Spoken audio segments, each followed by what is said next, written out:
What's going on, YouTube? This is your man Jose, aka the Dominican Dream from the Boxing Roundtable, riding solo again tonight. Shout out to my man, the Boxing Maniac. The man has got two small children, so that can wear you out and tire you out, especially on the East Coast when these fights are shown pretty late. The man is probably sleeping right now, so I'm gonna do this one solo. Anyway, King Ryan Garcia versus Oscar Duarte. Post fight show, post fight reaction. I thought it was a solid fight. I enjoyed the fight. I don't have any too many complaints about the fight, but let's dig right in to what we saw. Ryan Garcia, new trainer, Derrick James. His first fight with Derrick James. We saw a Garcia that's working on his flaws, a slightly more technically sound Garcia, stands a bit better, keeps his guard, keeps one hand, back on his chin. I don't see him overcommitting too much as he did in the past. I saw him move around the ring a bit better, and combine that with, with moving forward and retreating when he needed to against a fighter that was there to make Garcia shine a little bit. Yeah, he's not a bum. He's a tough fighter, Oscar Duarte, but he's a very limited fighter. He's a flat-footed, come forward, plotting fighter, the kind of guy that want your speedy, powerful fighter to fight after losing to Gervonta Davis in devastating fashion. Like I said, I didn't. I enjoyed the fight. I thought it was a good scrap. I thought Oscar Duarte did the best he could with what he had. I thought Garcia looked a little bit better than he has in the past as far as his technique and performance. But he's a guy that I think will, just like everybody else, is going to lose some and win some. But don't think of him being this future unbeatable pound for pound superstar, because the guy's already in his mid-20s. He can learn and he is learning, but he would have to be very, very, very dedicated to become just a real polished gem at this point in his career.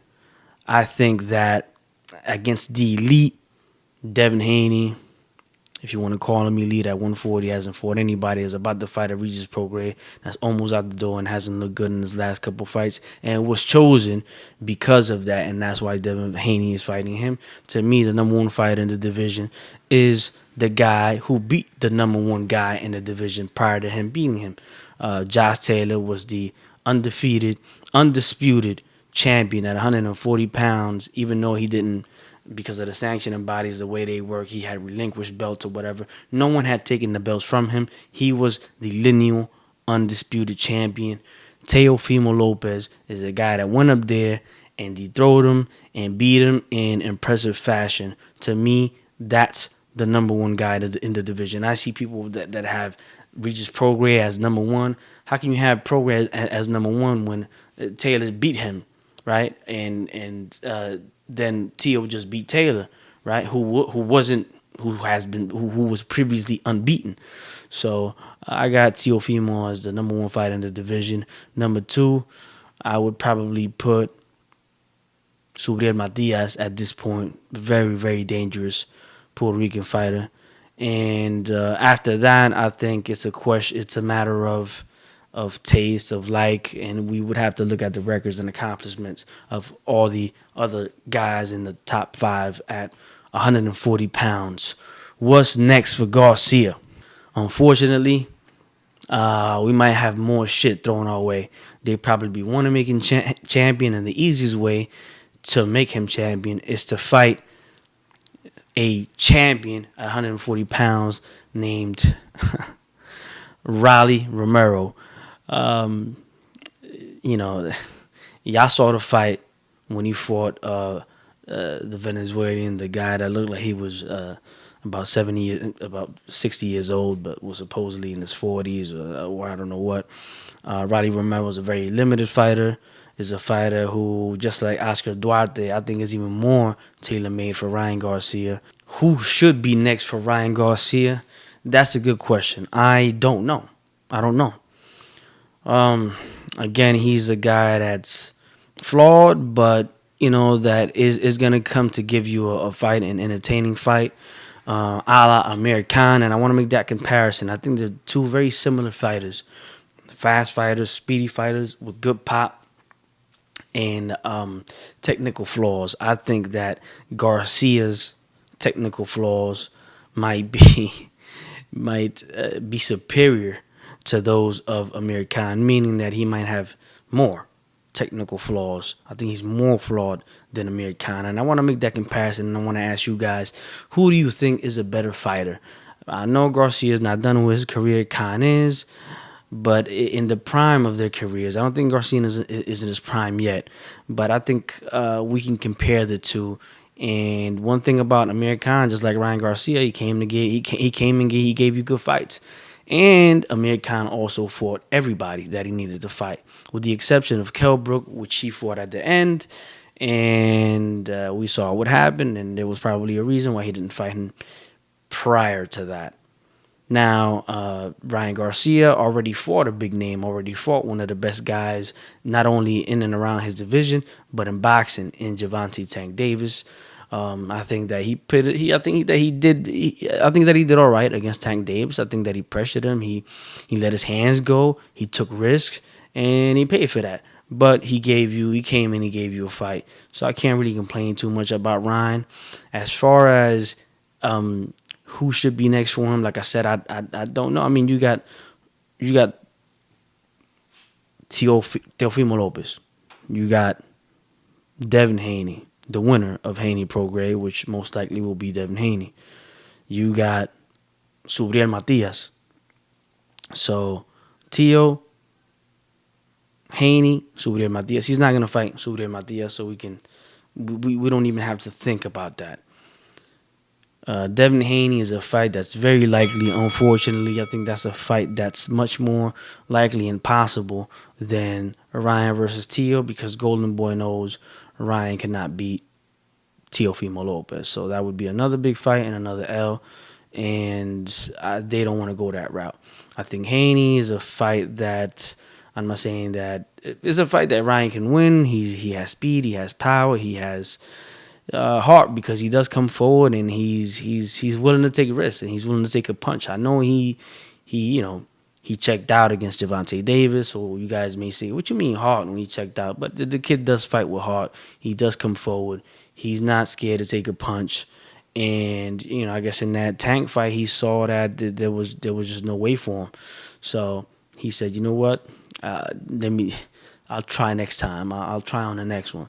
But I guess he saw that he was just taking too much punishment, and more punishment for him might have shortened his career against a guy like Tank Davis. So I think that he'll probably go the Haney route, because again, Haney's a guy who doesn't have a lot of pop, who's going to try to outbox Ryan, and perhaps he can. I'm sure he'll be favored in the fight, not only by the odd makers, but by most of you guys, the fans, or us, the fans. I think it's a fight that Ryan can win because of his speed and power, and he take risks. Against Teofimo Lopez, I think Ryan will put up a decent fight. I think it'll be entertaining. I think he'll definitely catch Teo. Teo's another fighter that takes risks, but Teo's he's a superior talent, and he's a superior. He's a much more skilled fighter than Ryan Garcia, and a more experienced one. So I think that that's a fight that they're not going to take right now. I know we heard rumors about the 1.5 mil offered to Teofimo, which he did not accept. He rejected. According to him, Oscar De La Hoya denied it. I don't know what's true. I don't know if they did offer it to him. I don't know if Teo was just making noise to put himself in the limelight and to have people talking, which would be a smart move on his part. because he's a guy that he needs people to fight him. Unfortunately, he's the guy out of Tio, out of Ryan, out of Davis, out of Shakur Stevenson. He's the one with the best resume. He's the one that was about 15, 16 and 0, fought Lomachenko, moved up to 140, fought Josh Taylor, undisputed, undefeated, 140-pound champion, lineal champion. And, those are big risks. And those two fights alone let you know the kind of risk taking that Tio does, not only inside the ropes, but before he gets inside the ropes. And he just wants to fight the best. And I wish all these guys had that attitude. I think Ryan does have it a little bit, but he knows and he understands that he knows that he still has a lot of room for improvement. He still feels that he's green and that he's maturing, and good for him, because you can't fill a full glass. You can't, you can't put nothing more in it, right? A full bottle, you can't put nothing more in it. So you got to come to the table and as a young man who's very technically flawed, and say, you know what, I got things to learn. Let me take my time. Let me keep fighting. Good fighter, and then a little better fighter, and then a fight a little better than that. Because I saw what happened to me when I fought, a guy that was elite. And okay, yeah, there was he did make him come down to 136. There was a rehydration clause. Tank Davis did to Garcia. So those can be factors, and those are factors that Ryan Garcia cites as to why his performance wasn't to what he believes is his potential. But I think that Ryan Garcia, the Ryan Garcia that we saw tonight against Duarte, would have maybe fought a little bit better against Tank Davis, but would have lost anyway by knockout. So unfortunately, this is the business of boxing, and boxing is where it's at the bottom of all sports, because of the cherry picking nature by promoters and fighters and handlers and managers, and we don't see the best fight the best. And, in a scenario, like the 80s, we would see Ryan fight Teofimo. We would see Teofimo fight Tank. We would see Tank fight Shakur. And all those guys just keep fighting each other. We know that Shakur's at 135, but 135, 140, 5-pound difference. All these guys are about the same size, and they'll all end up in about the same divisions. So as far as who I would like to see him in there with next, like I said, I don't know. I would like to see Teofimo, but I don't think he's ready for that, and I don't think we will see that because he's not ready. I think that the Haney fight is the most viable fight for Ryan, because Haney's another guy who doesn't want to face Teofimo Lopez, and we said it here on the show. All right, you're fighting pro grade at 140 pounds, getting your feet wet. Teo got to be next. You got long history with him. Both you guys work with Top Rank. I know Haney goes back and forth from Top Rank in the zone, but he has no issues working with Top Rank. They're both 140 pounders. They're gonna have that. That's the fight that should be made at 140 pounds. I don't want to see Devin Haney fight anybody else. But again, they also don't want to take that risk of fighting. Let's call it like it is, the boogeyman out of the four or the five stars at 135, 40 pounds, which is Teofimo Lopez, right? Because none of those guys are eager to fight him. None of them. Not Tank, not Shakur, not Ryan, not Haney. So he has to be the boogeyman out of all of them, right? We know that the boogeyman at 140 pounds in general, they're saying that's Subriel Matias.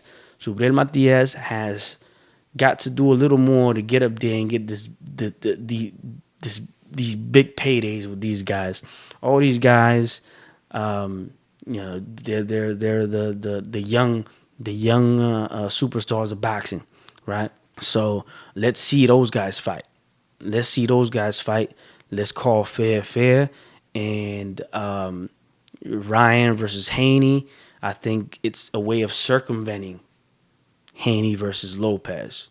Ryan versus Lopez. It's a way of circumventing both of those fights. So no, man, I think that Ryan has to get in line, and I think Teofimo Lopez is in that line first to fight Haney, and he shouldn't be in line to fight Haney. Haney should be in line to fight him because you're moving up in the division, and you're calling yourself the best. And if you really want to be the best in that division, you got to beat the best in that division, and the best at 140 pounds who just beat the undefeated lineal undisputed champion in Josh Taylor is Teofimo Lopez. So that's the fight I want to see. Derrick James, shout out to Derrick James. I think he's doing the best he could with Ryan Garcia. And let's see more. Let's see more. I think they'll take another fight that won't be maybe Haney pro grade winner, but he definitely has to fight another guy at least the level of Duarte or better. Now, on to his beef with Golden Boy. I like Ryan. I think he's a cool kid. I think that, he's a fighter. I think he has the heart of a fighter. But I think that sometimes you got to shut the fuck up. You got to shut the fuck up. And, with age and experience, that's something that we all learn to do. Sometimes we say things that we shouldn't say and behave in ways that we shouldn't behave, especially in our early 20s and mid 20s. So I think that's what's going on with Ryan. A lot of people are trying to shit on Oscar and Bernard Hopkins. Absolutely not. I won't do that because Oscar is Golden Boy Promotions is one of the reasons that Ryan is as big as he is, aside from his Instagram following, because one thing goes in hand with the other, right? He's known for both. He didn't get famous doing jokes or posting up selfies. He got famous because they saw his speed and his in his reels or videos or posts or whatever, and his doing the combinations and all that. But along with the association with Oscar De La Hoya and Golden Boy, who want nothing but the best for him, right? Oscar's not a hater. Oscar's a guy that fought the best in his era, did the best numbers in his era. You're talking about people forget a lot of disrespect towards this dude, man. You're talking about a gold medalist, 10-time, 11-time world champion in 6 divisions, the only 6-division champion in history. The only one that has more division championships than Oscar De La Hoya is Manny Pacquiao, right? And then you have a 5-division champion in Floyd Mayweather. The only 6-division champion in history is Oscar De La Hoya. Fought the absolute best, probably one of the best resumes in boxing history. When you look at all the Hall of Famers, win or lose, he fought them. And not only that, he gave us great fights. Anytime, if y'all remember growing up in the 90s, and anytime there was an Oscar De La Hoya fight Saturday night, that's what everybody was doing. There was no Instagram, there was no YouTube, no social media. It was all just pure talent, pure following, and you made that by knocking niggas out, by putting on good fights. And that's what Oscar did. Put on great fights, win or lose. Anytime he fought, the streets were shut down, and that's what everybody was doing. Same thing with Mike Tyson. The same thing with a lot of these fighters from the 90s and 80s and 70s. When they fought, it was something that, it was an event. For us Latinos, Oscar De La Hoya being Latino, and blacks as well, everybody, white, everybody. He was just a crossover superstar without hype behind him.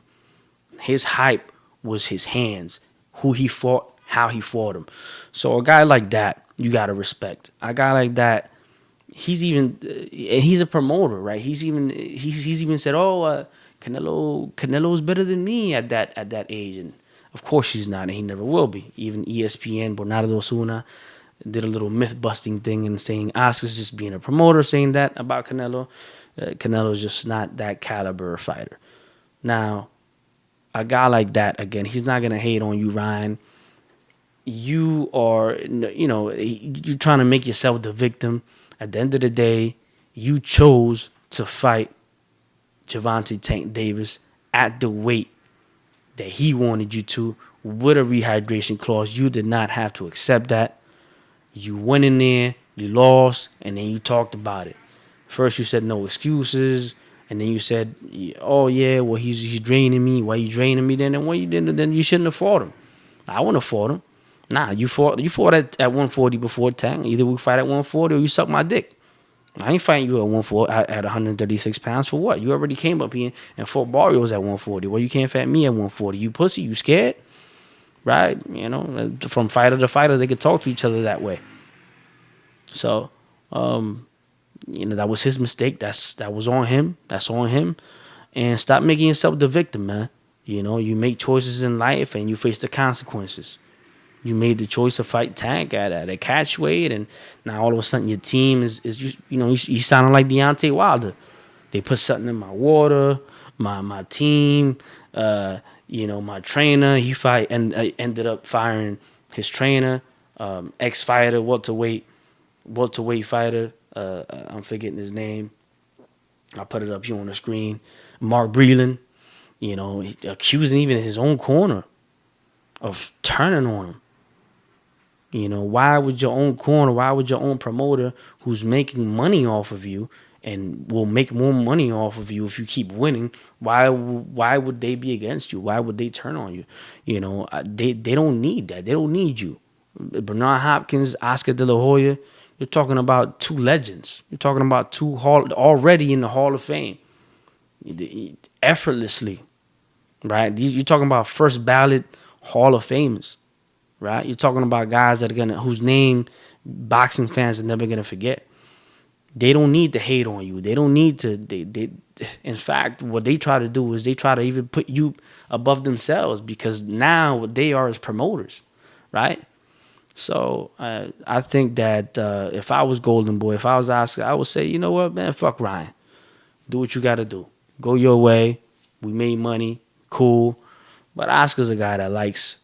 He's a businessman, and he knows how to put things aside and just do business with you. So I commend him for having that kind of patience. If I had that kind of money and all the assets that Oscar has and Bernard, if you want to leave the company, I don't give a fuck. There'll be more superstars after you. You got Virgil Ortiz, right? You got that kid that just came up and knocked the Mexican dude out, Schofield. I'm not saying he's gonna be a great, but there's always somebody. So if you want to go, if I was Oscar, I would save myself the headache and let him go his way. And that's that. Anyway, let me know what you guys think. This has been another episode of the Boxing Roundtable. Ryan Garcia. Is Ryan Garcia Khan 2.0? Will Ryan Garcia get better? Who can he beat? Who won't he beat? Who should he fight next? Let me know in the comments. Share, like, and subscribe. You already know.